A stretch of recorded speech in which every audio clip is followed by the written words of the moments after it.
Sabihin mo, itago mo ang mga sulat ko. Kasi medyo naiinis ako kung itatapon mo.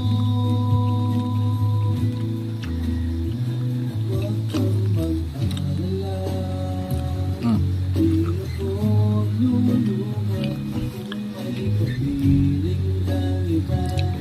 Di napipilitin pa itong damdamin ko sa'yo. Medyo maninibago pero ayos lang sa akin to. Pwede ba sabihin mo, maghihintay